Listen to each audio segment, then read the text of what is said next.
इस वक्त हम ग्राम पंचायत राजगढ़, जो कि ब्लॉक कुंभी गोला, जनपद लखीमपुर खीरी के अंतर्गत आती है। इस वक्त हम नवनिर्वाचित प्रधान ग्राम पंचायत राजगढ़ की, जो कि चंदावती जी, उनके हस्बैंड हैं हमारे पास में जवाहरलाल जी, जो बतौर प्रतिनिधि हमारे पास में मौजूद हैं। सबसे पहले प्रधान जी, आपकी जीत पर, आपकी बड़ी जीत पर यूपी खबर की तरफ से आपको ढेर सारी बधाइयाँ। साथ ही आप हमारे चैनल के माध्यम से अपनी आवाम, अपने समर्थकों से एवं अपने मतदाताओं से क्या कहना चाहेंगे? मतदाताओं का बहुत बहुत धन्यवाद करता हूं, हमको बड़ी जीत हासिल दिलवाई। और हमारी बिन पैसा से सो क्या, हम बहुत गरीब कैंडिडेट हैं। हमारे सामने बहुत सत्तापूर्वक काबिज कैंडिडेट था, हमारे यहाँ डंडा बल पर, लाठी डंडा पर कब्जा भी था। हमारी जनता ने निष्पक्ष हमारी मदद की, जो बहुत वोटों से हमें उनका जनता का धन्यवाद करता हूँ। जनता का 5 साल हम सेवा करना चाहता हूँ। बिन बिन बिन पैसे और बिन हम मदद से हम कुछ करना नहीं और कुछ खाना नहीं चाहते हैं। आप कितने मतों से प्रधान जी विजय हुए थे और किसको परास्त किया था? 883 वोट से हम जीते। 138 वोट हमारे खराब निकले और मैसर जहां को हमने 883 वोट से पराजित किया। और बीडीसी भी हमारे निकला, 12 वार्ड मेंबर के, हमारे 12 वार्ड मेंबर निर्विरोध निर्वाचित हुए और बाकी हमने चुनाव लड़ाए। बाकी हमारे चुनाव में सफल हुए। एक कैंडिडेट जो हमारा था, आज उसका पर्चा भरा गया है, वो भी हमारा निर्विरोध होगा। विकास को लेकर के जनता ने आपको इस गद्दी पर बैठाला है, तो क्या आपके दिमाग में चल रहा है? क्या विकास को लेकर के ग्राम पंचायत में आपकी प्राथमिकताएं होंगी? कुछ हमारे दर्शकों को बताएं। पहला नंबर स्वास्थ्य आता है। जो हमारे गांव में जो अस्पताल बना हुआ है, स्वास्थ्य के बारे में दवाइयाँ बढ़िया मिलना चाहिए, वहाँ पर सफाई होना चाहिए। वहाँ पर हम पूरी सफाई का ध्यान रखेंगे। और आज तक सफाई का कोई ध्यान रखा नहीं गया। कागज़ों पर पैसा निकाला गया, मगर नाली में कोई सफाई आज तक नहीं हुई, जो गाँव को पता है। इसलिए हम 883 वोट से जीते हुए हैं और हमको एक मिशन पूरा करना है। पहला नंबर हमारी गांव की सफाई, दूसरा नंबर स्वास्थ्य, तीसरा नंबर पढ़ाई और चौथा नंबर कोटा। हमारा कोटेदार है, एक यूनिट के 300 रुपये लेता है, मगर उसका यूनिट ने आज तक बढ़ा के नहीं दिया है। अगर 35 किलो गल्ला होता है तो उसको 30 किलो मिलता है। आंगनबाड़ी में खिलौना आते हैं, पोषाहार आता है, घी आता है, दरिया आता है, आयरन वाली गोली आती है, सारी मेडिकल और भैंसियों के सतुआ आते हैं जो खाने के लिए, औरतों के लिए, वो भैंसों के खिलाए जाते हैं। आज तक हमारी पब्लिक से पूछ लिया जाए, अधिकारियों से विलम्ब में हमारी है, जो गांव हमारा चेक जरूर किया जाए, इसलिए हमारी विलम्ब।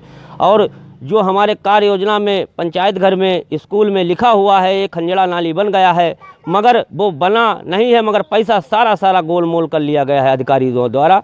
इसलिए हम बहुत विलम्ब में है। हमारी जो दिखाया गया पब्लिक से, जो हमारा काम दिखाया गया है, जो ऊपर कागज़ों पे और दीवारों पे, वो चेक जरूर किया जाए। ये हमारी विनम्र निवेदन है। ये अनियमितताओं को मद्देनजर रखते हुए क्या आपने उच्चाधिकारियों को कभी अवगत कराया? हमारी सुनी ही नहीं गई। हम 5 साल विपक्ष में बैठे रहे। हम तो समाजवादी पार्टी के आदमी हैं। बीजेपी हमारे यहाँ हावी है और बीजेपी का सारा काम हमारे गांव में देख लिया जाए। और हम बीजेपी से कहते हैं, मोदी जी से भी कहते हैं और योगी जी से भी कहते हैं, वहाँ से आता है, यहाँ तुम्हारे कुरंदे क्यों खा जाते हैं, ये बताइए। और हम यही सुनना चाहते हैं। प्रधान जी, क्या शमशान है, कब्रिस्तान है, खेल मैदान है, स्कूल बाउंड्री वाल है, क्या इसके अलावा यहाँ पर तो बाउंड्री वाल है, इसके अलावा कहीं विद्यालय है, क्या सुदृढ़ अवस्था में इस वक्त हैं? इस वक्त जब से हमारा कार्यकाल आया, पंचायत घर में बहुत कूड़ा कबाड़ घेर घार सब पड़ी थी, जो हमने अपने ट्रैक्टर ट्राली से, अपने गोइयों से उसको साफ कराया। इस वक्त हमने सही कराया। स्वास्थ्य केंद्र जो है, लेटरिन भी बंद है और स्वास्थ्य केंद्र आज भी नहीं सफाई है। उसमें कम से कम पैसा की बहुत ज़रूरत, 1-2-3 लाख रुपए की जरूरत, तो सफाई हो पाएगी। वहाँ पर डॉक्टर बैठता है मगर सफाई वहाँ पर नहीं है। अगर वहाँ दवाई लेना जाएगा तो खुद भी बीमार हो जाएगा। डॉक्टर पता नहीं कैसे वहाँ पर बैठता है।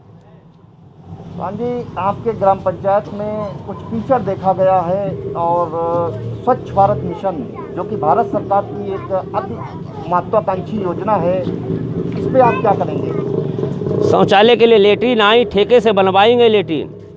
शौचालय की लेटरिन आई, ठेके से बनवाएंगे लेटरिन। सब शौचालय हमारे यहाँ बंद पड़े जो, और आज शौचालय की आवश्यकता हमारे यहाँ कम से कम 1000 शौचालय की व्यवस्था करनी जाना चाहिए, तब हमारा शौचालय इधर गांव शुद्धिकरण में हो पाएगा। और जो पुराने शौचालय थे प्रधान जी ने ठेके से बनवाए हैं, पीला ईंट लगा के और बंद करा के, पैसे कुछ पुतवा के भी निकलवाए पैसे हैं जी, कुछ पुतवा के भी पैसे निकलवाए हैं। और राजस्व विभाग की हमारी 1 एकड़ भूमि उन्होंने बिना कागज अपनी बेच रखी। जो लेखपाल और कानून को एसडीएम साहब से पूछी जाए, इन पर क्यों काबिज इन्हें बेच लिया गया है और बिचवाई है, सत्ता शासन ने बिकवाई हुई है और उनसे बिना लिखा पढ़ी में पैसा ले। ग्राम समाज तो प्रधान दे सकता है, मगर राजस्व विभाग की ज़मीन किसी को नहीं दे सकता है। स्वच्छ भारत मिशन पे आपका क्या कदम होगा? गांव में कीचड़ देखा जा रहा है, इस पे आप क्या करेंगे? हम जब से हमारा कार्यकाल आया है तो ट्रैक्टर ट्राली लगाया है, सफाई कर्मी भी हमारे साथ रहता है और हमारे भी इधर उधर वाले गोये भी 2-3, जब से सफाई हम प्रधान हुए हैं, जब से बाकायदा आज भी हमारा सफाई कर्म चल रहा है। 3 गोये पर डे जब से प्रधान हुए, हमको 1 पैसा नहीं मिला ट्रैक्टर ट्राली। और चले वैक्सीनेशन जो सैनिटाइजर था वो हमने अपनी जेब से पैसा दे कराया, फिर भी कराएंगे सैनिटाइजर, मगर हमारी सरकारी टीम कोई सहयोग नहीं कर रही है। और कल जो हमारे दुर्व्यवहार हुआ है, ये सरकारी टीम से अधिकारियों से पूछना चाहिए और हमको सूचना कोई नहीं मिलती और गाँव में घूस पड़ते हमारे हैं। कल आपके साथ क्या घटना हुई है? हमको सूचित नहीं किया गया, तो प्राइमरी स्कूल है, तो हम बाहर जा रहे तो एक मास्टर साहब कि यहाँ फोटो खिंचा लीजिए, तो हम आए तो हम उनको नमस्कार किया, तो खाली कुर्सी पर बैठ गए। तो उन्हें के उठिए, हमने क्यों उठिए, फिर उन्हें के उठिए तो उठ गए। हमके कौन, हमने प्रधान है कि तुम्हारी इसमें कोई ज़रूरत नहीं, तुम्हारा इसमें कोई रूल नहीं। तो हमने कोई रूल नहीं, हम हाथ जोड़े भैया चले गए, इसलिए वो मैं अपनी कमेटी में चली गई। क्या आपने इस बात से जो आपके साथ घटना घटित है इसके बारे में उच्च अधिकारियों को अवगत कराया है हेल्थ विभाग के? नहीं सर, हमने नहीं कराया है। दर्शकों, अभी आप जवाहरलाल जी को सुन रहे थे, जो बतौर प्रतिनिधि हमारे पास मौजूद हैं। इनका कहना है कि हमारी ग्राम पंचायत में कई एक कार्य ऐसे हुए हैं जो कागजों पर तो हुए हैं, लेकिन वास्तविकता में अगर धरातल पे देखा जाए तो कार्य नहीं हुआ है। उसके बावजूद इन्होंने ये भी बताया कि कई एक टॉयलेट्स ऐसी हैं जो पुतवा करके पैसा निकाला गया और ठेके से काम कराया गया। कुल मिला के इनकी बातों से ये लग रहा है कि कहीं ना कहीं पिछले कार्यकाल में अनियमितताएं तो रही हैं। बहरहाल ये सब जांच का विषय है। जनपद लखीमपुर खीरी से कैमरा पर्सन ओमकार के साथ मनीष शर्मा, यूपी खबर, लखीमपुर खीरी।